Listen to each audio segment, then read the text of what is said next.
안녕하세요. 책 읽어주는 남자 채널 북스입니다. 오늘 소개드릴 책은 메타버스의 시대라는 책이고요. 이시안 작가님이 지으셨고 다산북스 책입니다. 근래에 메타버스 관련된 책을 될 수 있으면 다 읽어보려고 노력하는 중인 것 같아요. 저는 개인적으로도 너무 재미있고 관심이 있는 주제이기도 하고요. 근데 뭐 여러 가지 책이 있는데 조금씩 다 다르고 또 공통적으로 얘기해 주시는 부분도 있어서 여러 개를 읽어도 저는 재밌더라고요. 그리고 이건 정말 꼭 알아야 되는 거구나. 앞으로의 세상을 살아가기 위해서는 그런 생각이 책을 한 권 한 권 읽을 때마다 더 드는 것 같아요. 그래서 사실은 요 책은 요번 여름에 나왔던 책이고 저는 읽은 지는 좀 됐던 책인데 얼마 전에 다산북스 쪽에 출판사에 연락을 드려서 컨텐츠 만드는 거를 승인을 받아서 오늘 올리게 됐고요. 그 메타버스에 대해서는 이제는 조금 전반적인 이해는 생기시지 않았을까라는 생각을 해봅니다. 뭐 이제는 조금 어느 정도는 보편화가 된 것 같아요. 이 책의 저자분은 책에서 메타버스에 대해서 이렇게 얘기를 하시더라고요. 그 인류 역사상 굉장히 근래에 큰 IT 혁명이 몇 개 있었는데 그게 인터넷하고 스마트폰이다. 그런데 스마트폰이 처음 나왔을 때 사람들은 얼마나 그 신기한 전화기다라고 생각을 했었지만 또 어떤 사람들은 그 스마트폰에서 쓸 수 있는 앱이나 서비스 같은 거를 개발해서 또 천문학적인 성공을 거두기도 했고 뭐 예를 들면 지금 유튜브나 페이스북 같은 게 그렇죠. 스마트폰이라는 게 있기 전까지는 없던 서비스였는데 지금은 세계에서 가장 큰 몇 개 업체 중에 하나가 됐죠. 몇 개 기업 중에 스마트폰이 있었기에 가능한 거였고요. 지금 이 메타버스가 시작되는 게 그런 시대다라고 얘기를 하고 있습니다. 뭐 이 책에서 나오는 표현이기도 하고 저도 굉장히 공감 가는 건데 제2의 대항해 시대가 시작됐다 라고 표현이 될 수 있을 것 같아요. 이 메타버스가 어쩌면은 각광받고 있는 이유 중에 하나가 더 그런 걸지도 모르겠습니다. 이를테면 확실한 돈 냄새가 난다 라는 거죠. 왜냐면 인간의 생활 패턴 자체를 완전히 바꾸는 획기적인 거기 때문에 전 인류가 다 사용해야 되는 무언가를 만들어낼 수 있는 타이밍이다. 여기서 중요한 건 기술이 아니라 호기심과 아이디어다. 이제 이런 얘기를 하고 있습니다. 뭐 기술의 발전은 너무 급속도로 진행이 되고 있고요. 뭐 저희 같은 일반인들이 하기에는 높은 벽이고, 근데 여기에 어떤 호기심과 관심과 아이디어만 있다면 세계적인 유튜브나 메타버스 같은 유튜브나 페이스북 같은 기업을 만들어낼 수도 있는 타이밍이다. 라고 얘기를 하고 있습니다. 저도 나름대로 메타버스에 대해서는 이제는 제법 잘 안다라고 생각을 하고 있었는데 이 책을 읽다 보니까 또 처음 보는 새로운 컨셉들이 많이 등장하더라고요. 그 중에 한 가지가 저는 제페토 드라마라는 거를 처음 알았어요. 이 책을 보고. 제페토는 아마 아시는 분들이 많으실 거예요. 자기 아바타를 만들어서 그 안에서 활동할 수 있는 메타버스 플랫폼 중에 하나죠. 근데 이게 전 세계적으로도 성공한 플랫폼 중에 하나인데 이거를 만든 데가 우리나라 기업인 네이버의 서비스 중에 하나입니다. 저도 가입은 해보고 뭐 제페토의 아바타도 만들고 해보기는 했는데 하여튼 잘 하지는 못하겠더라고요. 어떻게 뭘 해야 될지 잘 모르겠더라고요. 근데 어쨌든 뭐 저도 아바타를 만들면서 현실 세계에서는 하지 않았고 제가 해보지 않을 만한 아바타들을 만들었어요. 뭐 막 징 달린 그런 옷도 입고 체인 달린 가죽 옷도 입고 뭐 막 마스크도 하고 그리고 G 플립 3 이런 것도 현실에서는 너무 비싸지만 거기서는 하나 들고 뭐 이런 아바타에서 대리만족을 하는 거는 만들어 놨는데 요즘 유행하는 트렌드 중에 그 10대들이 주로 하는 건데 제페토 드라마라는 게 있다고 해요. 그러니까 제페토에서 정식으로 하는 서비스는 아니고 제페토 안에서 이런 아바타들을 가지고 연기를 하면서 그 장면들을 찍어서 편집해서 거기다 이제 BGM도 넣고 자막도 넣고 이래서 그거를 드라마처럼 만들어내는 거예요. 제페토의 아바타는 의상이나 표정이나 포즈 같은 걸 굉장히 자유롭게 할 수 있기 때문에 그 제페토 안에서 함께 연기할 친구들을 서로 모아서 이렇게 드라마를 구상해서 만들어낸다고 합니다. 이거는 이제 제페토 안에서 정식으로 하는 서비스는 아니기 때문에 이렇게 영상을 편집해서 이걸 유튜브에 올린다고 해요. 뭐 그런 유튜브에 아마 검색해 보시면 많이 나올 텐데, 이거를 제 생각에는 제페토에서 이런 거의 가능성을 본다면 제페토 안에 뭐 제페토 드라마 스튜디오 같은 어떤 편집 툴을 제공한다거나, 뭐 실제로 제페토는 어차피 가상현실 세계를 만들어 놓은 거잖아요. 그러면 그 안에 제페토 드라마 상영관, 영화관처럼 이런 걸 만들어서 유료 드라마 시리즈를 공개한다든지, 뭐 이런 방식의 새로운 시장도 만들 수 있지 않을까. 아마 이런 아이디어와 이런 꿈 같은 이야기들이 실천이 되는, 실현이 되는 세상이 메타버스가 아닌가, 이런 생각을 했습니다. 초반에도 말씀드렸지만 메타버스가 각광받는 이유 중에 하나는 확실히 이쪽에서 돈 냄새가 난다라는 표현을 책에는 여러 번 하고 있는데, 메타버스의 시대를 미국의 서부 시대에 비유를 했어요. 그 골드러시라고 하죠. 금을 찾아서 사람들이 서부로 미국 서부로 계속 넘어왔죠. 누구나 금을 찾아서 부자가 될 수 있다라고 해서 왔지만, 사실은 실제로 금을 찾아서 부자가 된 사람은 아주 극소수고 일부고, 대부분의 사람들은 경비도 못 건졌다라고 합니다. 그런데 이 시기에 진짜로 돈을 번 사람들은 따로 있는데, 이렇게 금을 찾아서 몰려드는 사람들이 필요한 것들을 제공한 사람들, 그러니까 이런 골드러시의 트렌드를 분석하고 이용한 사람들이 실제로는 부자가 된 사람들이 더 많다. 뭐 이를테면 금을 찾아서 몰려온 사람들에게 채굴 장비를 비싸게 팔아서 부자가 된 어떤 신문사 사장도 있었고요. 그리고 이 광부들이 입을 튼튼한 질긴 옷을 만들어낸 그 유명한 리바이스 청바지를 만들어낸 스트라우스, 그래서 리바이 스트라우스 같은 뭐 청바지를 만든 사람도 있었고, 운송업을 한 사람, 숙박업을 한 사람의 대명사가 메리어트죠. 메리어트 호텔, 지금의.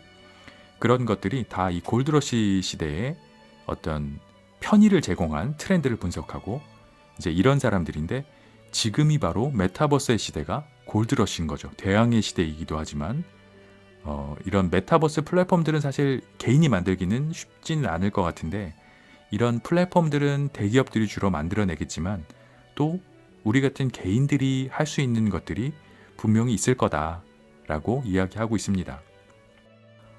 그러면은 뭐 메타버스라는 거는 굉장히 기술적인 이야기처럼 사실은 보이지만, 이 책에서 이야기하는 가장 중요한 키워드 중에 하나는 인문학입니다. 메타버스의 시대는 인문학이다, 이렇게 표현하고 있어요.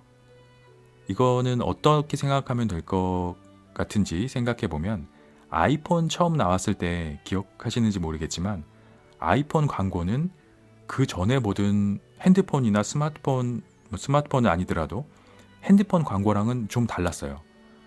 예전에 핸드폰의 광고들은 막 기능이나 어떤 성능적인 것들을 굉장히 부각하고 기술적인 설명을 하는 광고가 많았는데, 아이폰 광고는 그런 설명 하나 없이 그냥 어떤 그 자연과 아주 독특한 분위기와 사람들이 막 뛰어다니고 뭐 이런 희한한 광고를 했었죠. 이제 그런 것들이 아이폰이 나오면서도 비즈니스에 인문학이 유행하기 시작했고, CEO들 사이에서도 인문학을 배워야 한다, 이런 유행도 생겨났습니다. 근래에는 우리나라 한국 기업들의 그 광고에서도 어떤 기능적인 것보다는 이미지 광고 같은 거 하는 경우들 많이 생긴 것 같아요. 대기업들 같은 경우에. 이제 그런 인문학적인 관점이 메타버스에서는 굉장히 중요하다. 그냥 그런 관점을 가지고 와야 되는 수준이 아니라 뭐 메타버스 전체가 인문학이라고 할 수 있다까지 이야기를 하고 있습니다. 왜냐하면 메타버스라는 게 인류가 살아갈 새로운 터전이라고 보는 거잖아요. 가상의 세계를, 또 우리가 살아갈 수 있는 세계를 만들어내는 거기 때문에 뭐 경제적으로도 초반에 이제 비즈니스적인 거 얘기를 많이 했지만 돈 냄새가 난다라고.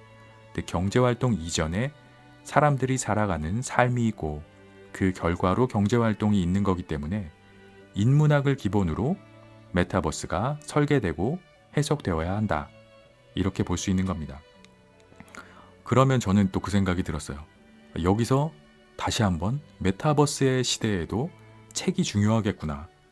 인문학을 기본으로 호기심을 가지고 기존의 이제 틀을 깨고 또 메타버스의 세계, 새로운 세계에 적응하고 이러려면 인문학적인 소양을 키우기 위해서 책만큼 좋은 것이 없기 때문에 다양한 분야의 책을 읽으면 뭐 인문학뿐만 아니라 모든 분야의 간접 경험이나 호기심을 키울 수 있는 거죠. 그래서 메타버스의 시대에도 역시 책이 중요하겠구나라는 생각을 했고요. 실제로도 세계적인 뭐 부호들이나 아주 굉장히 선구자적인 기업가들은 다 굉장한 독서광으로 잘 알려져 있죠. 뭐 스티브 잡스도 그랬고요. 빌 게이츠, 페이스북의 마크 저거버그, 일론 머스크 다들 굉장한 독서광으로 유명합니다. 그 독서를 통해서는 뭐 여러 가지 호기심을 충족시킬 수도 있지만 읽으면서 오히려 더 호기심을 더 키울 수도 있기 때문에 책을 읽으면 읽을수록 자신이 많이 모르고 있다라는 것을 알게 되는 역설에 빠진다라고 표현을 하죠. 그래서 결론은 메타버스의 시대에는 독서가 중요하다. 뭐 이렇게 내리면서 잠시 후에 그 앞에 프롤로그 부분 정도를 읽어드릴 텐데요. 메타버스랑 관련된 책이나 이런 것들은 조금 적극적으로 접해보셨으면 좋겠다라는 추천을 드립니다. 우리가 어쩔 수 없이라면 어쩔 수 없이 살아가야만 하는 시대가 올 거고요. 그리고 이왕의 메타버스의 시대를 살아갈 거라면 조금 더 잘 알고 또 그 안에 펼쳐져 있는 수많은 기회들 중에 우리가 잡을 수 있는 부분이 분명히 있을 거라고 생각합니다. 그래서 아주 적극적으로 추천드리는 책입니다. 메타버스의 시대. 미래의 부와 기회를 선점하는 7대 메가 트렌드. 이시한 저. 다산북스. 프롤로그. 메타버스 세상으로 들어가기 전에 네이버 비즈니스에서 이시안의 점심 약속 라이브 방송을 1년여 진행하면서 각 비즈니스 분야의 최고 전문가들을 매주 한 분씩 만났습니다. 전문가들의 놀라운 통찰력에 탄복하며 최신 정보를 얻고 메타버스라는 키워드가 현 시점에 세상의 거의 모든 이슈와 관계되어 있다는 것을 확인한 귀한 시간이었습니다. 메타버스라는 개념은 영화 레디 플레이어 원을 통해 최근 많이 알려졌지만 일반 대중에게는 다소 생소한 단어일 수 있습니다. 그러나 비즈니스 업계에서는 메타버스라는 키워드가 일부 마니아들 사이에서 거론될 때부터 메타버스의 무한한 가능성을 예측하고 미래를 보았습니다. 저 역시 메타버스에 관심을 갖고 여러 자료를 찾아보면서 메타버스가 스마트폰 이후 최고의 혁명이 되리라는 것을 확인할 수 있었습니다. 메타버스는 혁명입니다. 산업혁명 이후 우리에게 혁명적 변화라고 할 만한 두 사건이 있었는데요. 하나는 인터넷 혁명입니다. 그 전부터 컴퓨터는 보급되었지만 주로 게임이나 문서 작성 용도로 활용되어 그 쓰임이 제한적이었습니다. 그러던 중 월드 와이드 웹이 나오면서 비즈니스와 삶의 패러다임이 인터넷 기반으로 바뀌었습니다. 또 하나의 혁명은 스마트폰입니다. 스마트폰이 처음 나올 때만 해도 게임할 수 있는 전화기 정도의 이미지였는데 불과 10여 년 만에 인류의 삶을 바꾸어 놓았어요.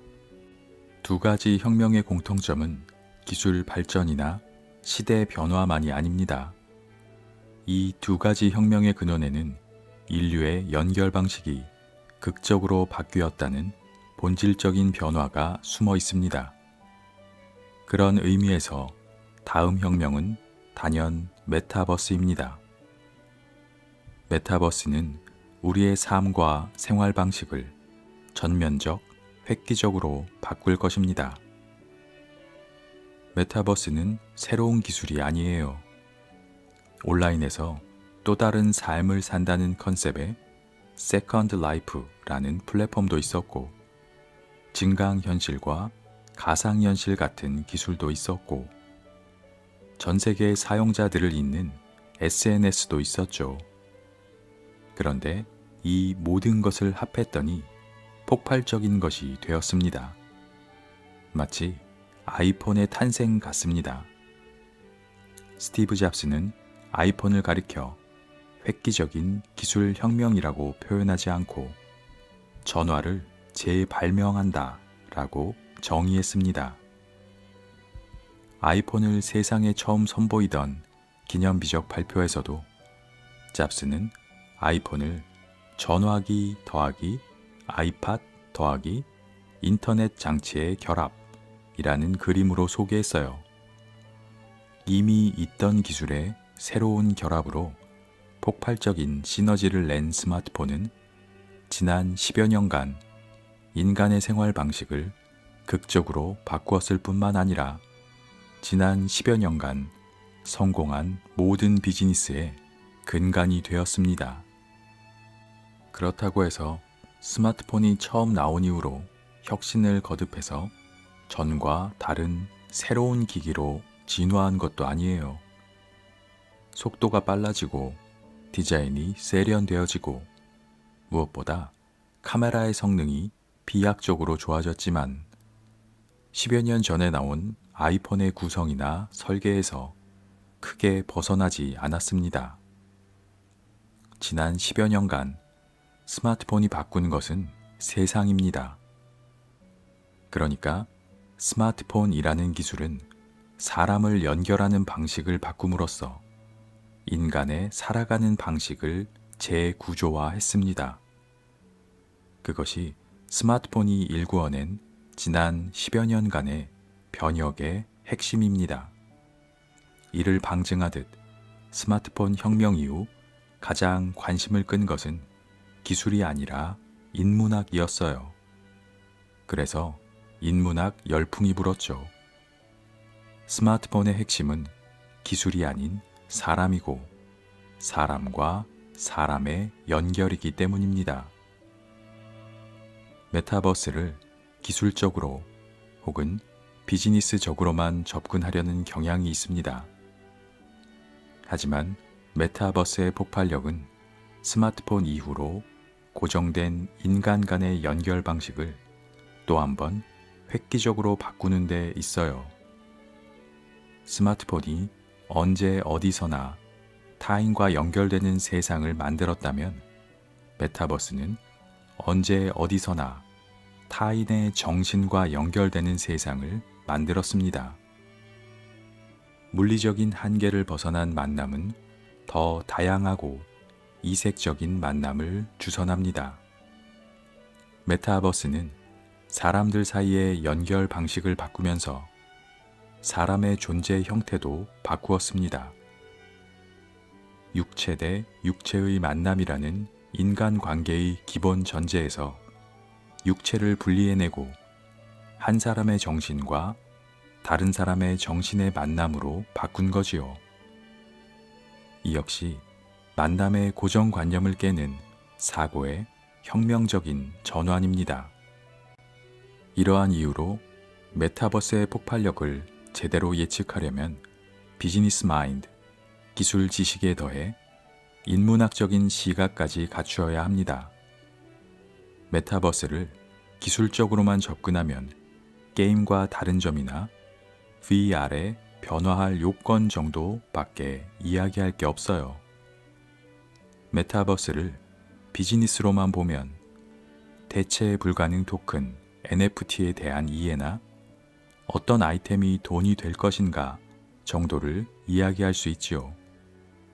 하지만 메타버스를 인문학적인 시각으로 본다면 메타버스가 사람들 사이의 연결 방식, 소통 방식을 어떻게 바꿀 것인가를 이야기할 수 있습니다. 거기에서 비로소 거시적이고 근본적인 기술과 돈의 흐름이 보일 것입니다. 일례로 카카오가 돈 한 푼 안 받고 카카오톡을 서비스할 때만 해도 저 기업은 돈을 어디서 벌려고 저러나 많은 분이 걱정하셨는데 지금 카카오는 소통과 연결의 매개체이자 글로벌 기업이 되었습니다. 메타버스를 인문학적인 시선으로 바라보면 메타버스가 바꾸어 놓은 연결 방식이 인간에게 어떤 의미가 되고 인간의 존재 양태를 어떻게 변화시킬지를 생각하게 됩니다. 그리고 이런 생각을 바탕으로 메타버스 시대에 개인은 어떻게 적응할 것이고 메타버스를 어떻게 이용할 것이며 끝내 그 안에서 어떻게 성공할 것인가를 생각하게 되죠. 그렇게 하나의 프로토콜이 그려집니다. 메타버스를 비즈니스에 활용하려는 분들도 마찬가지입니다. 메타버스가 인간에게 어떤 의미이고 어떻게 활용될지를 생각해야 메타버스 안에서 인간의 니즈를 파악하고 비즈니스 구조도 설계할 수 있습니다.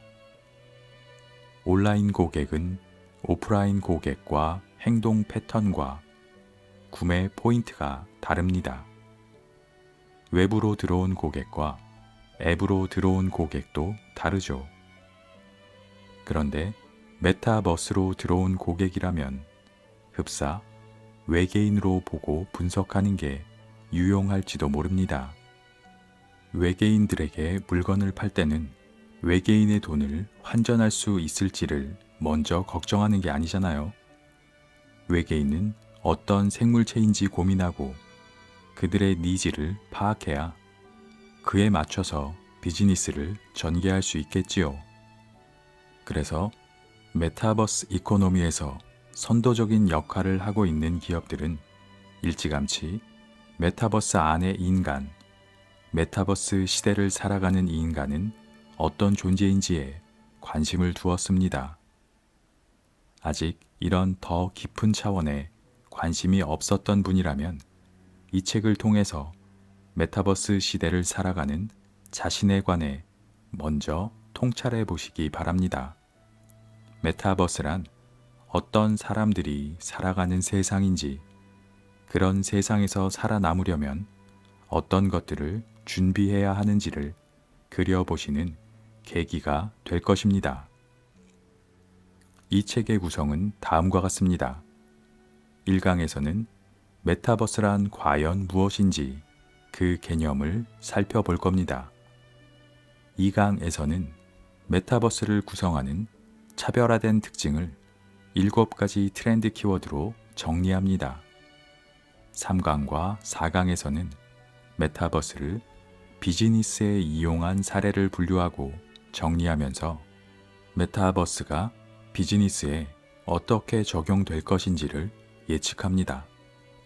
5강에서는 메타버스 비즈니스를 전개해야 하는 기업으로서 메타버스가 지닌 무한한 가능성을 어떻게 경제적 가치로 환원할 수 있는지를 담았습니다. 6강은 이런 메타버스 시대를 사는 우리에 관한 이야기입니다. 메타버스 시대에 개인들은 어떻게 적응하고 성공할 것인가를 고민해 보았습니다. 책을 쓰기 위해 메타버스라는 키워드에 빠져 있었더니 정말 메타버스 세상으로 혼자 로그인한 느낌입니다. 조금 더 세밀하게 말하자면 메타버스가 만들어낼 미래의 세상으로 타임머신을 타고 간 느낌입니다.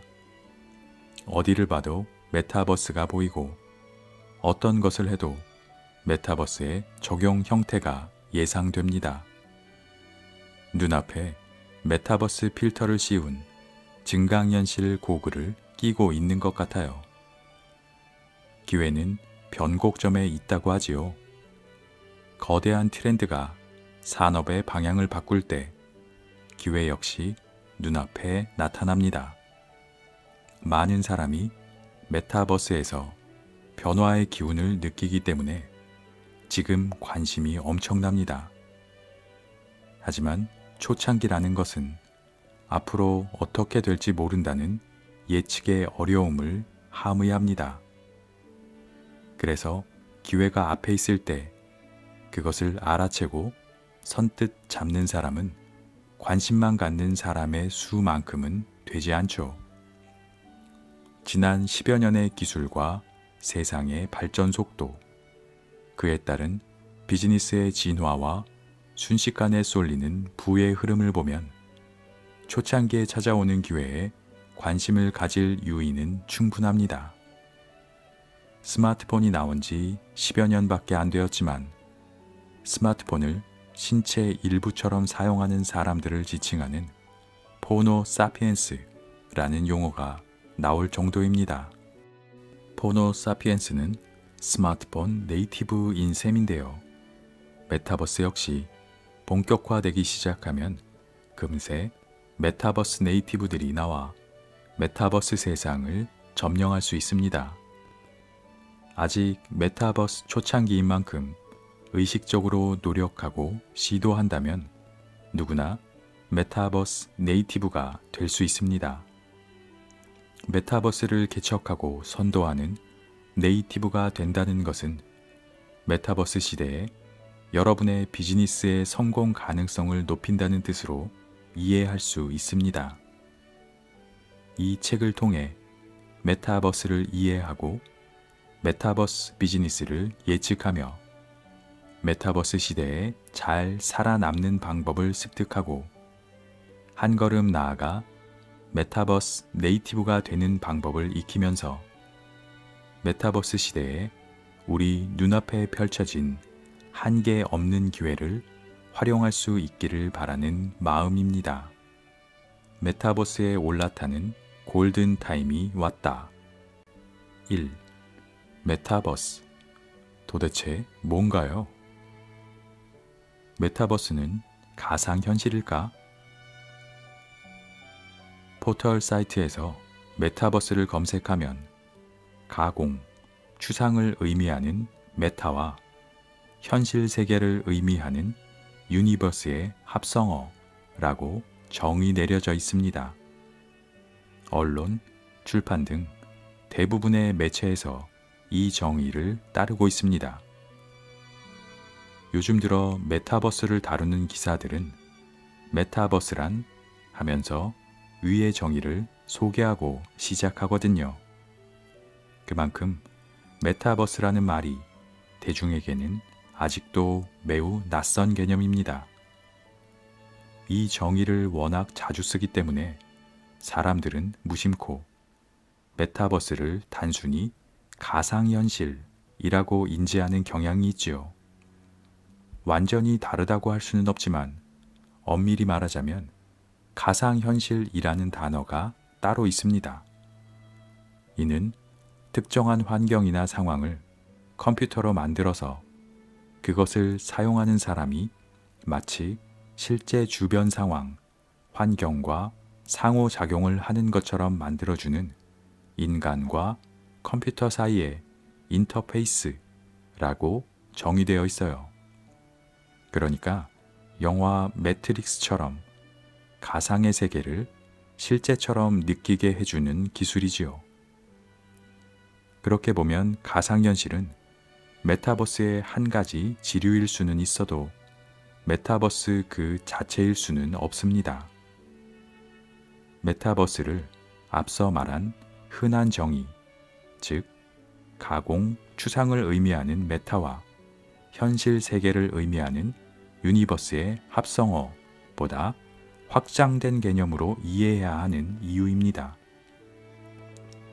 우선 메타를 가상의 뜻으로 이해해서는 안 되는데 메타는 사이에, 뭐뭐 후에를 의미하는 그리스어 메타에서 유래한 접두어입니다.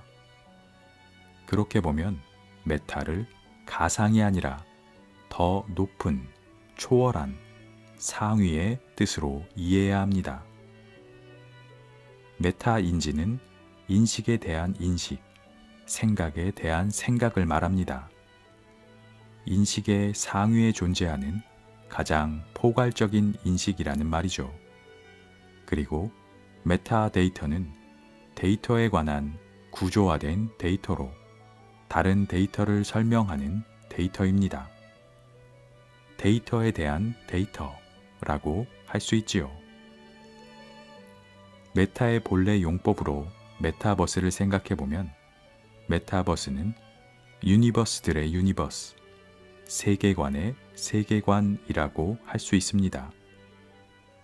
하나의 유니버스를 초월한 상위 개념에 존재하는 포괄적인 유니버스인 셈이지요.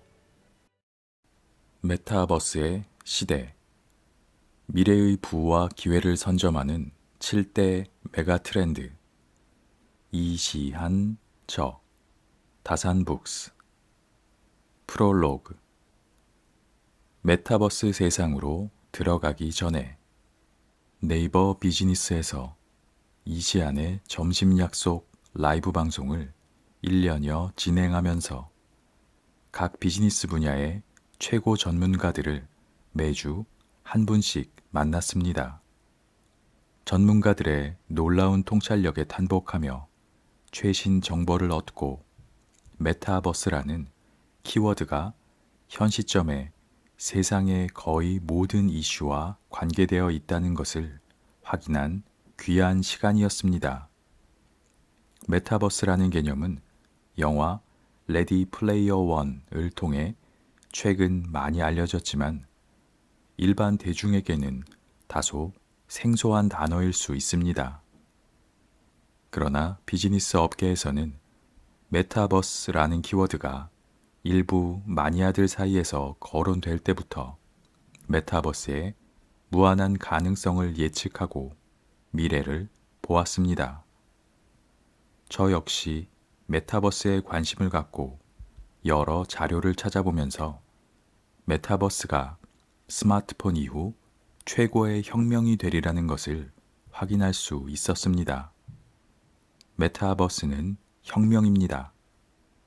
산업혁명 이후 우리에게 혁명적 변화라고 할 만한 두 사건이 있었는데요. 하나는 인터넷 혁명입니다. 그 전부터 컴퓨터는 보급되었지만 주로 게임이나 문서 작성 용도로 활용되어 그 쓰임이 제한적이었습니다. 그러던 중 월드 와이드 웹이 나오면서 비즈니스와 삶의 패러다임이 인터넷 기반으로 바뀌었습니다. 또 하나의 혁명은 스마트폰입니다.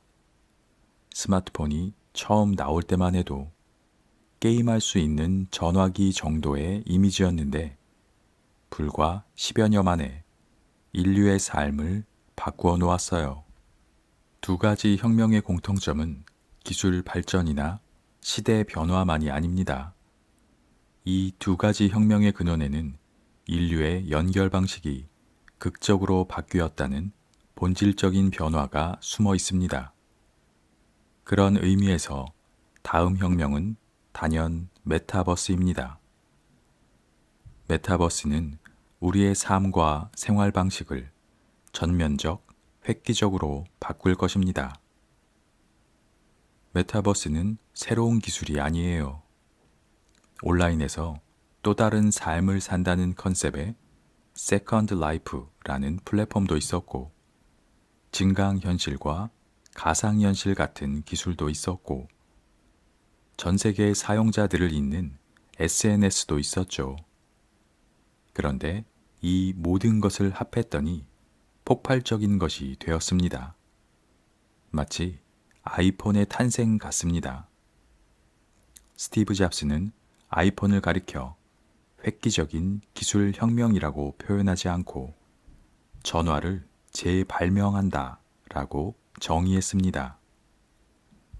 아이폰을 세상에 처음 선보이던 기념비적 발표에서도 잡스는 아이폰을 전화기 더하기 아이팟 더하기 인터넷 장치의 결합이라는 그림으로 소개했어요. 이미 있던 기술의 새로운 결합으로 폭발적인 시너지를 낸 스마트폰은 지난 10여 년간 인간의 생활 방식을 극적으로 바꾸었을 뿐만 아니라 지난 10여 년간 성공한 모든 비즈니스의 근간이 되었습니다. 그렇다고 해서 스마트폰이 처음 나온 이후로 혁신을 거듭해서 전과 다른 새로운 기기로 진화한 것도 아니에요.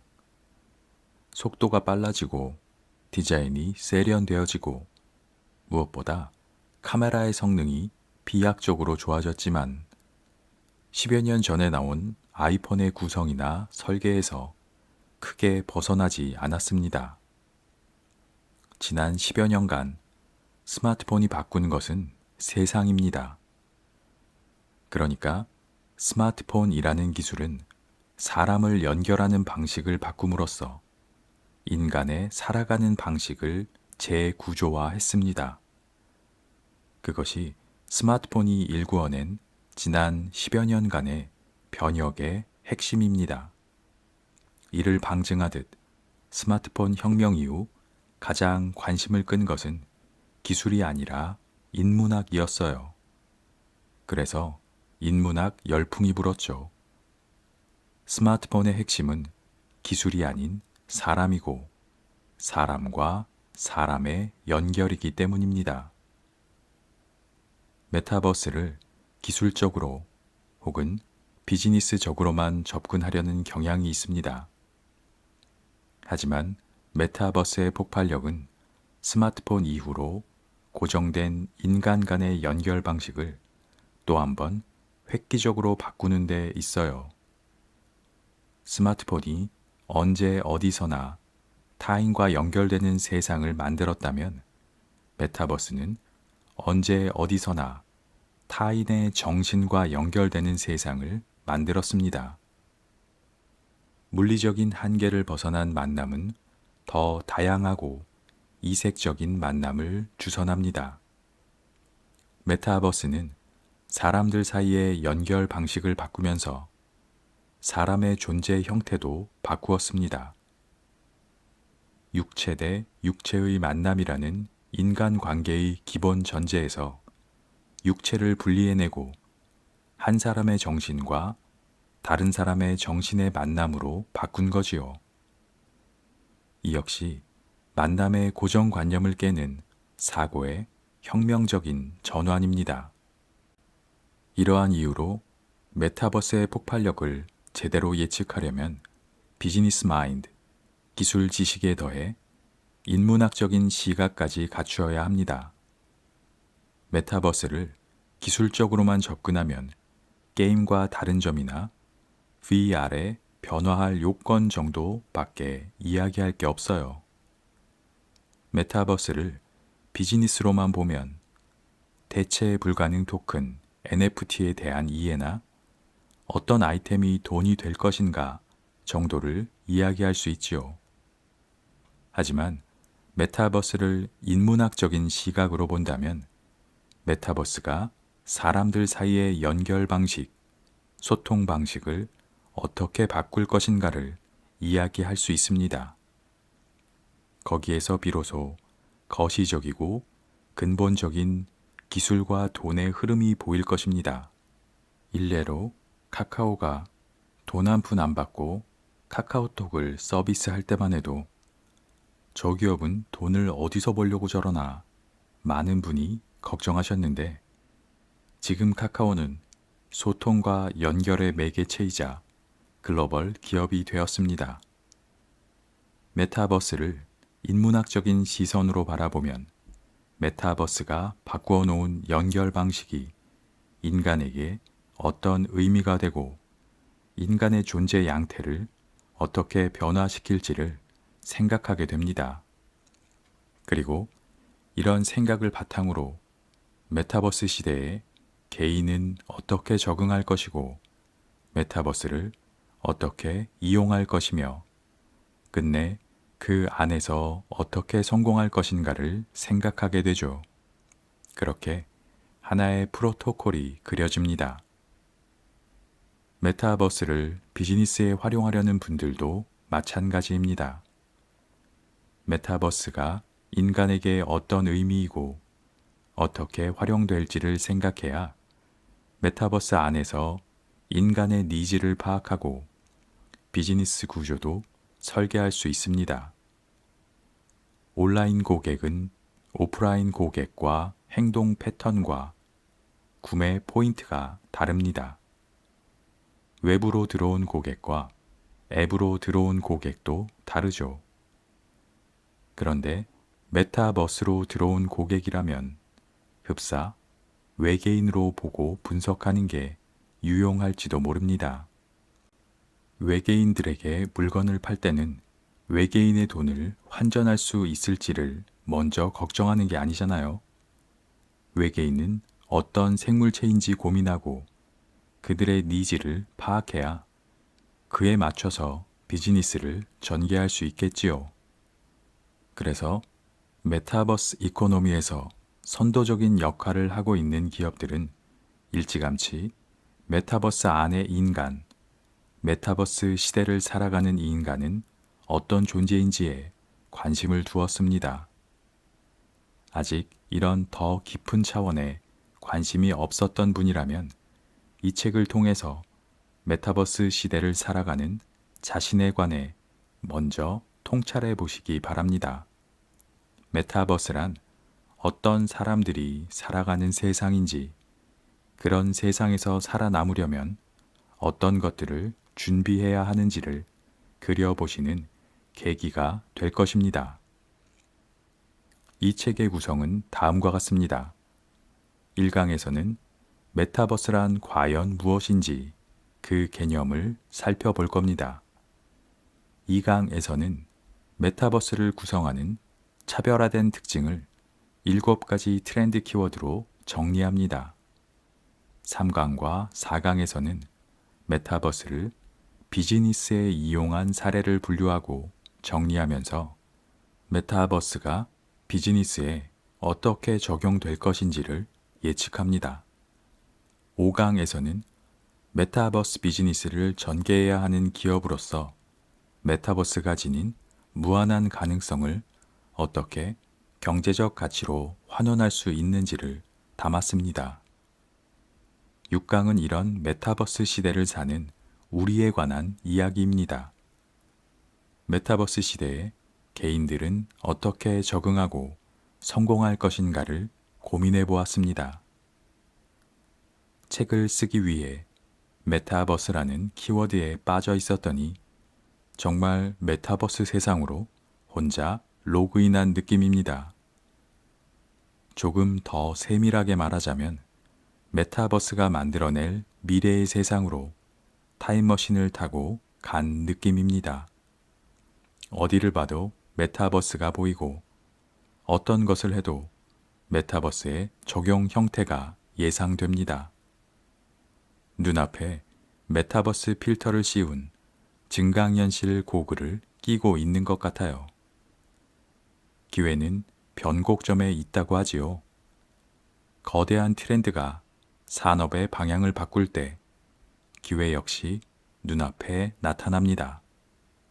많은 사람이 메타버스에서 변화의 기운을 느끼기 때문에 지금 관심이 엄청납니다.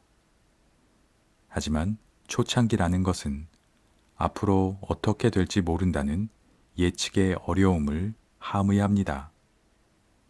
그래서 기회가 앞에 있을 때 그것을 알아채고 선뜻 잡는 사람은 관심만 갖는 사람의 수만큼은 되지 않죠. 지난 10여 년의 기술과 세상의 발전 속도, 그에 따른 비즈니스의 진화와 순식간에 쏠리는 부의 흐름을 보면 초창기에 찾아오는 기회에 관심을 가질 유의는 충분합니다. 스마트폰이 나온 지 10여 년밖에 안 되었지만 스마트폰을 신체 일부처럼 사용하는 사람들을 지칭하는 포노 사피엔스라는 용어가 나올 정도입니다. 포노 사피엔스는 스마트폰 네이티브인 셈인데요. 메타버스 역시 본격화되기 시작하면 금세 메타버스 네이티브들이 나와 메타버스 세상을 점령할 수 있습니다. 아직 메타버스 초창기인 만큼 의식적으로 노력하고 시도한다면 누구나 메타버스 네이티브가 될 수 있습니다. 메타버스를 개척하고 선도하는 네이티브가 된다는 것은 메타버스 시대에 여러분의 비즈니스의 성공 가능성을 높인다는 뜻으로 이해할 수 있습니다.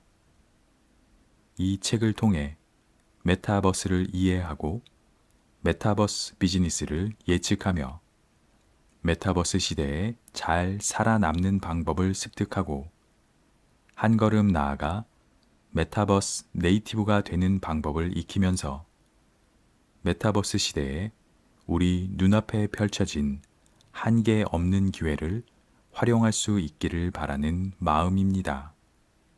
메타버스에 올라타는 골든 타임이 왔다. 1. 메타버스. 도대체 뭔가요? 메타버스는 가상현실일까? 포털 사이트에서 메타버스를 검색하면 가공, 추상을 의미하는 메타와 현실 세계를 의미하는 유니버스의 합성어라고 정의 내려져 있습니다. 언론, 출판 등 대부분의 매체에서 이 정의를 따르고 있습니다. 요즘 들어 메타버스를 다루는 기사들은 메타버스란 하면서 위의 정의를 소개하고 시작하거든요. 그만큼 메타버스라는 말이 대중에게는 아직도 매우 낯선 개념입니다.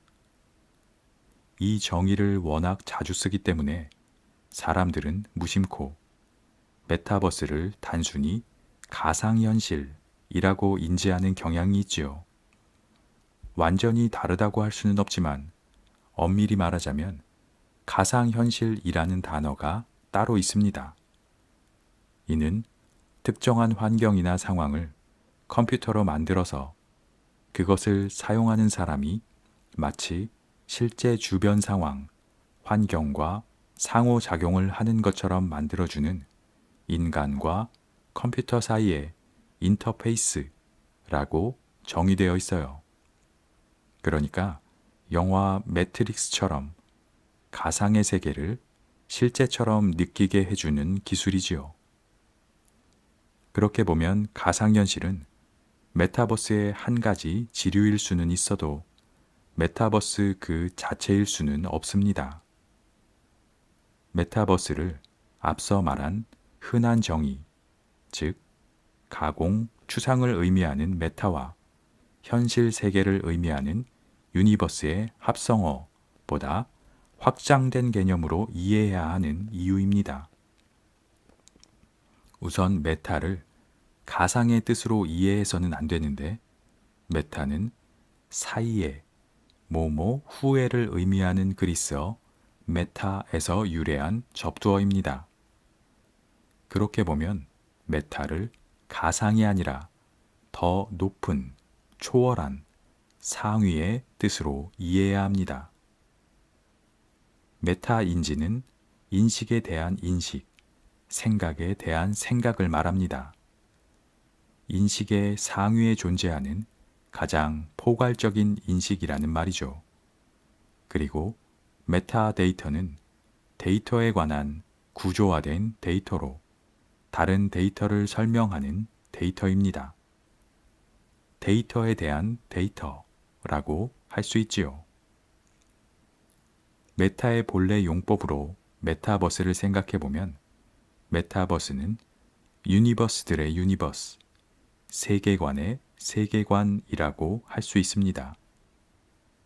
하나의 유니버스를 초월한 상위 개념에 존재하는 포괄적인 유니버스인 셈이지요.